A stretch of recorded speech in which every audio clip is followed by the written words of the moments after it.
Hello and welcome. You are with CNN News 18 and this is our news bulletin for the hearing impaired.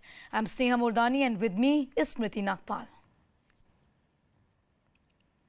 A top story at this hour. The UN Security Council on Friday met for a closed-door informal consultation on the situation in Jammu and Kashmir, in which Pakistan was left isolated. Barring China, no other UNSC member commented on the meeting after it ended, given that it was an informal consultation. However, despite his failure at the UNSC, Pakistan Prime Minister Imran Khan views the humiliation as a victory. Imran Khan tweeted saying, and I quote, "I welcome the UNSC meeting to discuss the serious situation in occupied Jammu and Kashmir." Meanwhile, Pakistan Foreign Minister Shah Mahmood Qureshi has announced the formation of a Kashmir cell in the Foreign Office and a Kashmir desk in all embassies. Article 370 of the Indian Constitution are entirely an internal matter of India. Our legislative bodies are intended to ensure that good governance is promoted, socio-economic development is enhanced for our people in Jammu and Kashmir and Ladakh. We are committed to gradually removing all restrictions.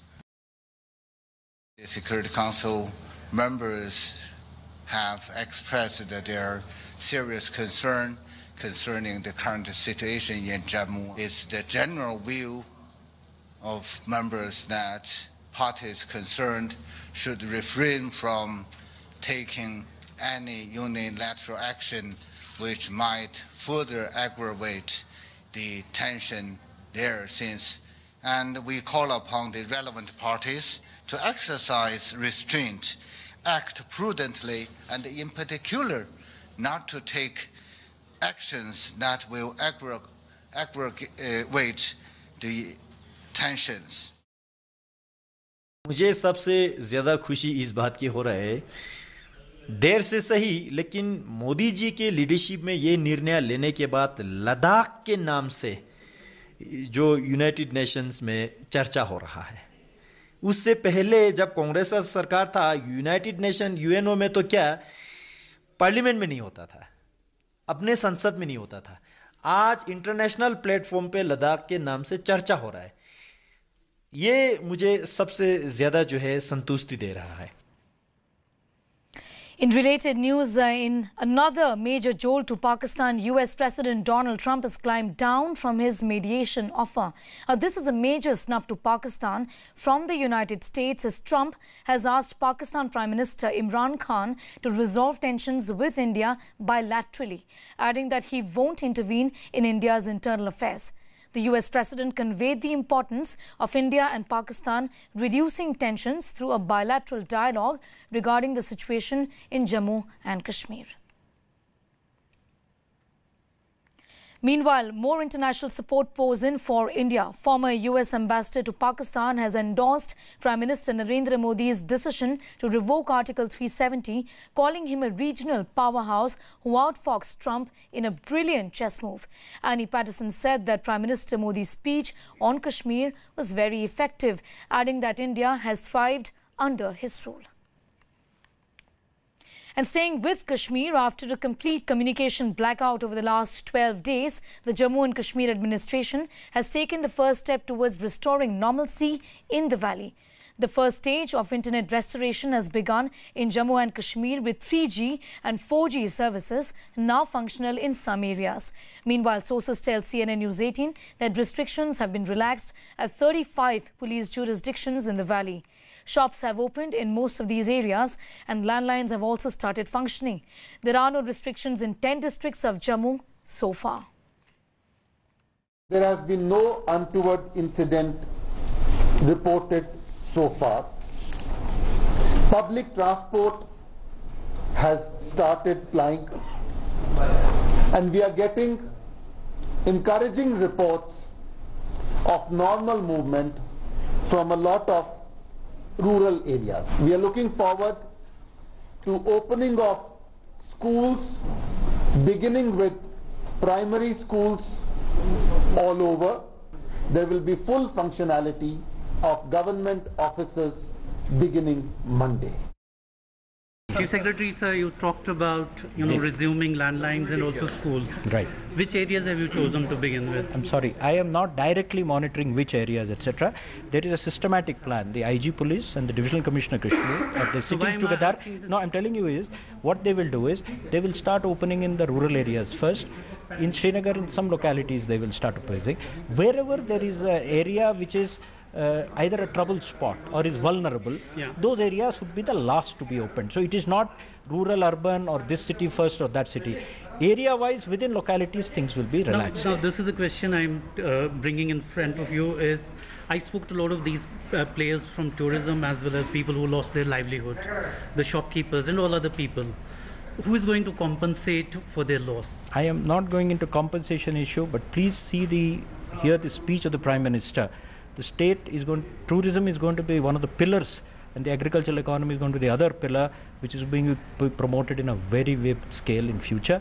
I'm sure. For 15 days, these people have really hit badly. We are in conversation with them. जो net चालू हुआ है बहुत खुशी की बात है. हमारा बिजनेस, हमारा काम जो है सफर कर रहा था नेट बंद होने से. आज नेट सुबह रात का नेट चालू हो रहा है, तो उसमें हमारे लोगों का बहुत अच्छा कार्य चल रहा है.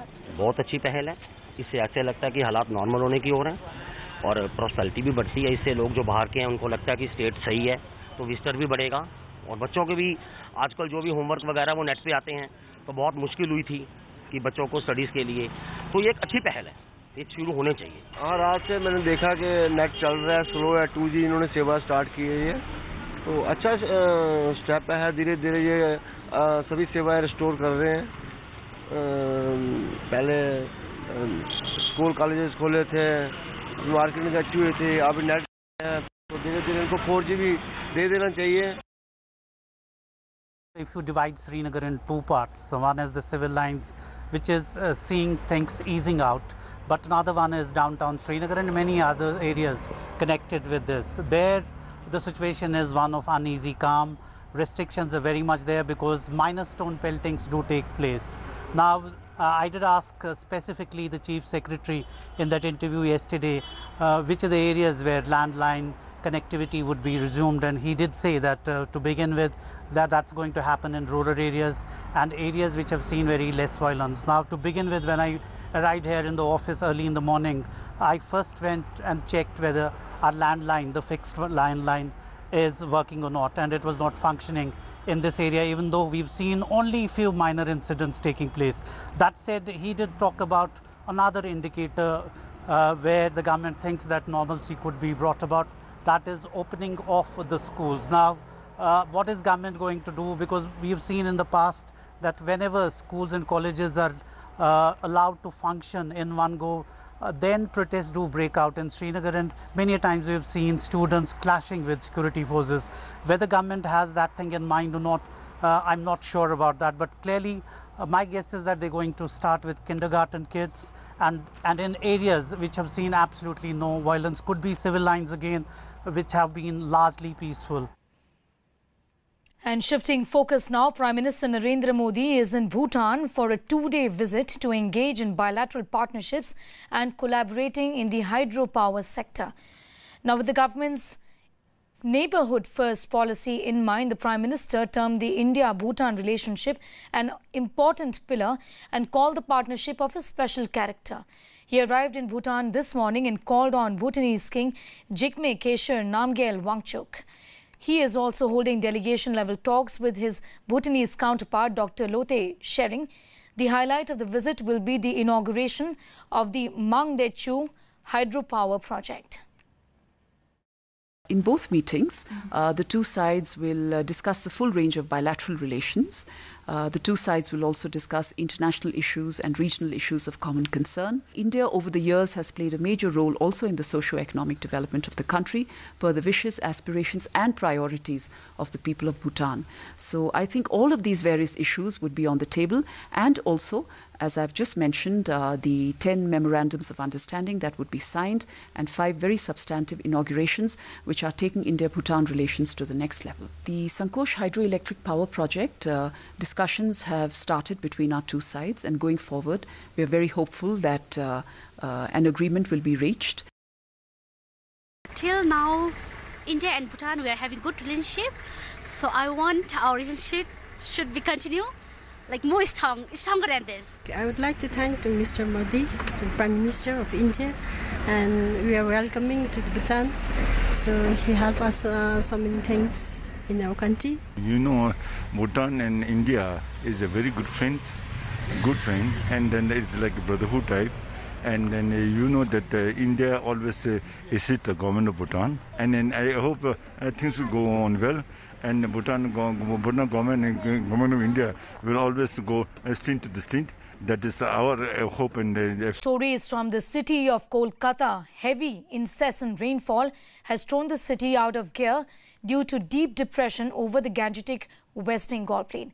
Torrential rain began around 3 p.m. in Kolkata yesterday, and within an hour, several parts of the city were flooded, causing major traffic snarls.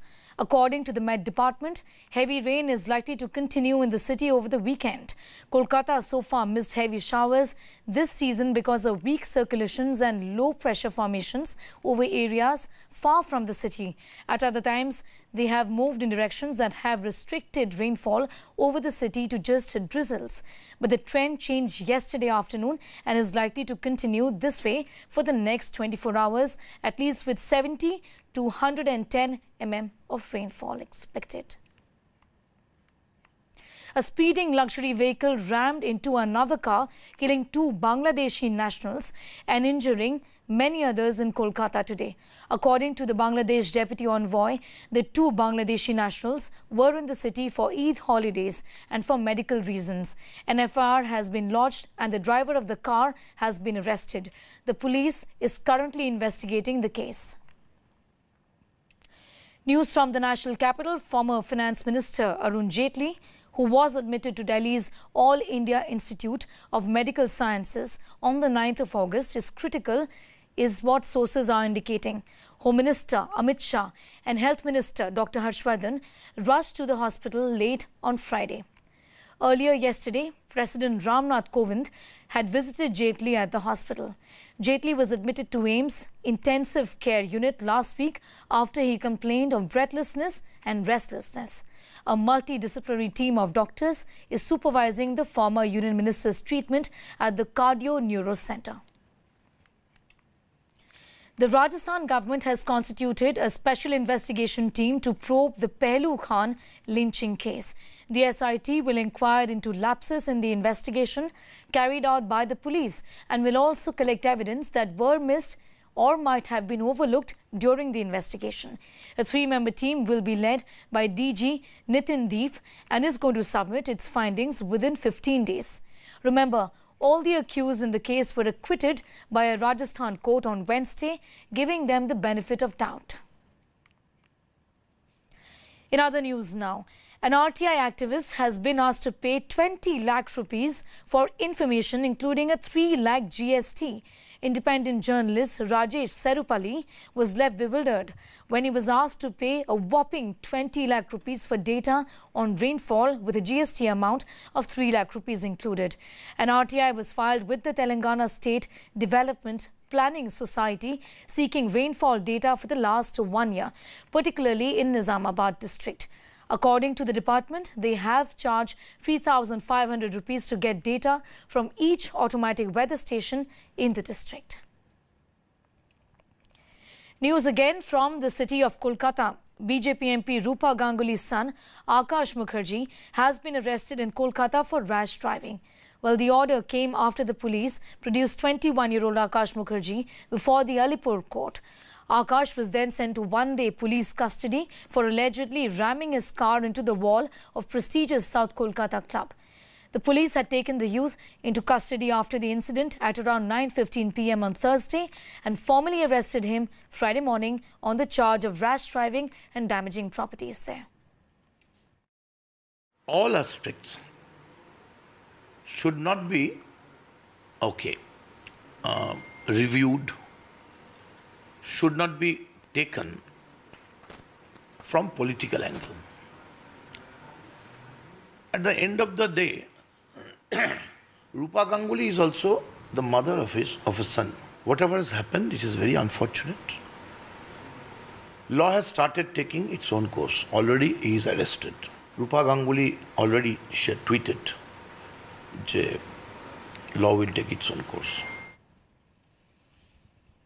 And that is it in this edition of News for the Hearing Impaired. News and updates on the other side of this commercial break.